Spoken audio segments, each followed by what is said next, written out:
Chat GPT can make mistakes লেখা থাকে। So chat GPT ভুল করতে পারে। এখন আপনার অঙ্কের সূত্র ভুল হইলে হয়তো আপনি মার্কস 2 কম পাবেন, বাট আপনার জীবনের সূত্র, ইসলামের সূত্র যদি ভুল হয়ে যায়, এখানে তার মার্কস নাই ভাই, আপনার জীবনটাই বরবাদ হয়ে যাবে, তাই না? তো তার মানে এমন একটা জায়গা থেকে আমরা উত্তর নিতে পারি যে জায়গার উত্তরটা ভুল হইতে পারে, নেওয়া যায় না। কিন্তু দুঃখজনক ব্যাপার, আপনি লাস্ট একটা ইসলামিক জিনিস জানার জন্য চান্স খুব কম যে আপনি কোন একটা বই পড়ছেন কিংবা কোন আলেমের তাফসীর দেখছেন। মেজরিটি 90% মানুষ দেখা যায় চ্যাট জিপিটি করতেছে।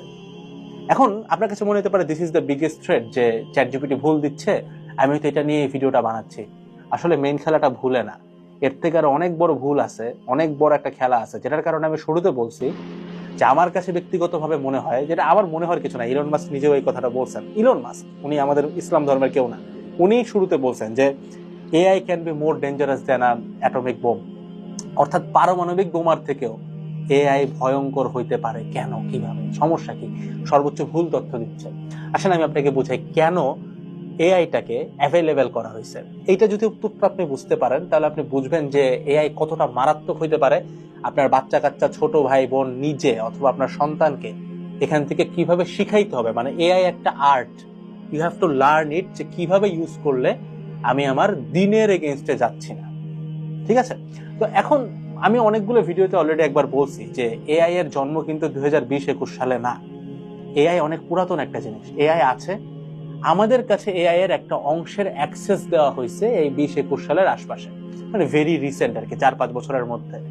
বাট আপনি এটা সবাই জানেন যে এআই কিন্তু অনেক পুরাতন। অর্থাৎ এই যে ফেসবুক আমাদের অ্যালগোরিদম বুঝে, আমাদের বিহেভিয়ার বুঝে, দেখা গেছে বন্ধুর সাথে খেজুর নিয়ে আলাপ করতেছি, ফিডে ভর্তি ফেসবুকের খেজুরের অ্যাড চলে আসতেছে। অ্যালগোরিদম, এআই, এই টুলস গুলা, মেশিন লার্নিং, এগুলো অনেক পুরাতন, অনেক পুরাতন, এটা আপনারা সবাই জানেন। হুট করে কেন সিস্টেম চাইলো যে সবার ঘরে ঘরে, সবার পার্সোনাল অ্যাকাউন্টে এআই থাকা উচিত? আপনি কি প্রশ্ন করছেন কখনো যে ধরেন যদি এআই সত্য ইনফরমেশন হইতো, সত্য, তাহলে তো যে সিস্টেমটা চালায়, আমি সিস্টেম নিয়ে কিন্তু অনেক বিস্তারিত কথাবার্তা বলছি প্রিভিয়াস এপিসোড গুলাতে, এই সিস্টেমটা কেন চাবে যে আমি, আপনি, রহিম, করিম সবাই এই সিস্টেমের সবকিছু জেনে যাক? কারণ এআই তো পুরা একদম মানে উইকিপিডিয়ার থেকেও বড় ডাটাবেস নিয়ে বসে আছে। তো সিস্টেমটা যারা চালায় তাদেরকে এটা আসলে চাওয়া উচিত যে এখন সবাই এই তথ্যগুলো জানুক, সবাই জানুক সিস্টেমের মালিক কে, কে চালায়, সবাই জানুক যে কেন ডলার কারেন্সি আসলো, কেন গোল্ড চলে গেল, সবাই জানুক কেন হইতেছে গিয়ে মানে সুদ ঢুকলো। পুরা এটা তো চাওয়ার কথা না, বেসিক যুক্তিতে এটা চাওয়ার কথা না, তাহলে চাচ্ছে। আমি সহজভাবে আপনাকে একটা উত্তর দিই। মনে করেন আমি অনেক ভালো মানুষ, কারণ আমি চাইতেছি যে একটা দেশের আইন শৃঙ্খলার অবস্থার সর্বোচ্চ উন্নতি হোক, মানে একটা দেশ প্রচন্ড আইন কানুন মেনে চলুক, কোনো জায়গায় কোনো ক্রাইম থাকবে না, চুরি ডাকাতি তো প্রশ্নই আসে না, মিনিমাম যে ক্রাইম এটাও থাকবে না।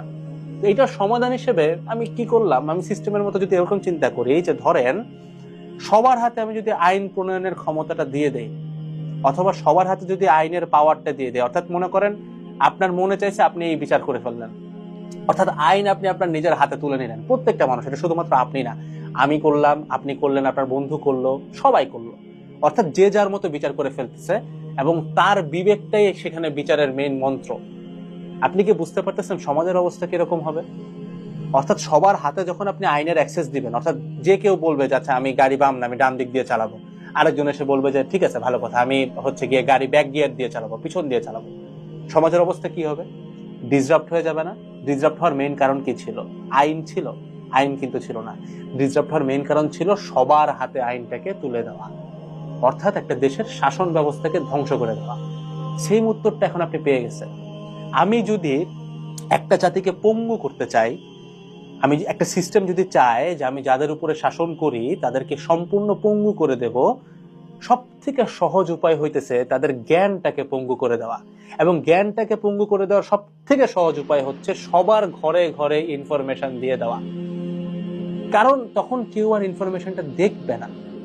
আপনি নর্মালি একটা জিনিস চিন্তা করেন, যারা আমরা তো পোলাপান পড়াই, আমি এটা একটু বলতে পারবো, সেটা হচ্ছে ধরেন যেই ছেলেটা সবসময় ক্যালকুলেটর ইউজ করতে অভ্যস্ত আপনি তাকে একটা নর্মাল সরলের অঙ্ক দিবেন, ক্লাস 9-10 যে অঙ্কগুলো আমরা করে আসছি সবাই সরলের অঙ্ক করে না, ওইটা করতে দিয়ে হাত থেকে খালি ক্যালকুলেটরটা কেটে নেন, ক্যালকুলেটরটা সরাই নেন, ও যোগ বিয়োগ করতে পারবে না। তার মানে কি?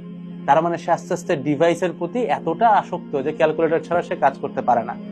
অর্থাৎ ধরেন সে জানে যে 50 টাকা দিলে আমি 1 ডজন ডিম পাবো, সে এখন এটা সে ক্যালকুলেটর দিয়ে করতেছে যে একটা ডিমের দাম কত। কোন একটা দ্বীপে যদি তাকে পড়তে হয় সে কিন্তু পারবে না, অর্থাৎ সে কিন্তু পঙ্গু। অর্থাৎ আপনাকে যদি আমি একটা ফিল দিতে পারি যে ভাই আপনার পকেটে যে যে যন্ত্রটা আছে এটার ভিতরে সব জ্ঞান আছে, চান্সেস আর ভেরি হাই 0.1 আপনি কখনো এই জ্ঞানটা আর নিবেন না। অর্থাৎ আগে যে মানুষের বই পড়ার অভ্যাস ছিল, আমরা সবসময় দেখছি সন্ধ্যাবেলা বসলে মানুষ কোরআন শরীফ পড়তেছে, আমরা পড়ছি, আমরা তাফসির দেখতেছি, বিভিন্ন মসজিদে যে হচ্ছে গিয়ে নামাজের পরে আমরা বসে জ্ঞান নিচ্ছি। এই প্র্যাকটিসটাকে ধ্বংস করে ফেলতে পারলে যেটা সহজ হবে সেটা হচ্ছে গিয়ে কি, সিস্টেমটা জিতে যাবে। এটা করার সব থেকে সহজ উপায় আপনার ফোনের ডিভাইস দিয়ে দেওয়া। এখন নেক্সট টাইম আপনি কেন তাফসীর দেখবেন? আপনার মাথা, আপনার ব্রেইন জানে যে আপনার ফোনের ভিতরে তো সব তথ্য আছে, আপনি চাইলে বের করতে পারেন। তাহলে আমি কেন রিসার্চে বসবো? কেন এটা নিয়ে পিএইচডি করার কি আছে? মানে আমাকে ভার্সিটি থেকে একটা অ্যাসাইনমেন্ট দিছে, আমি তো 1 মিনিটে করতে পারি, পড়ালেখা করার কি দরকার? তাহলে আপনি সমস্যাগুলো বুঝতে পারতেছেন, আইডেন্টিফাই করতে পারতেছেন। জিনিসটাকে আরেকটু ক্রুশাল করে দেই, জ্ঞান বা তথ্য এটা সবসময় ইউনিক হইতে হয়।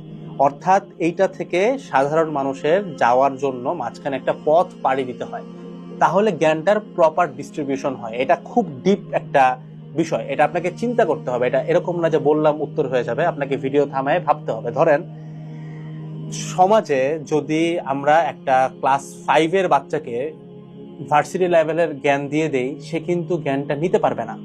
কোনো কারণে সে যদি নিয়ে নেয়, সেই জ্ঞানটা তার জন্য অনেক মারাত্মক ক্ষতিকারক হয়ে দাঁড়াবে।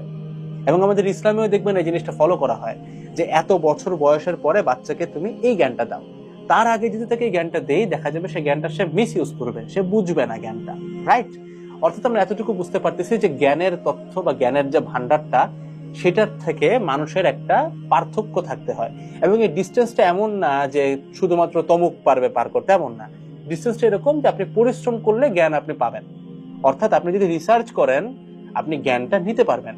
এখন মাঝখান থেকে যখন আপনি এই রিসার্চ জিনিসটা সরায় দিচ্ছেন, তখন যে সমস্যাটা হয়, জ্ঞানটা সবার জন্য অ্যাভেলেবেল হয়ে যাওয়ার কারণে কেউ কিন্তু আর জ্ঞানী হইতে চায় না। সবার কাছে আছে।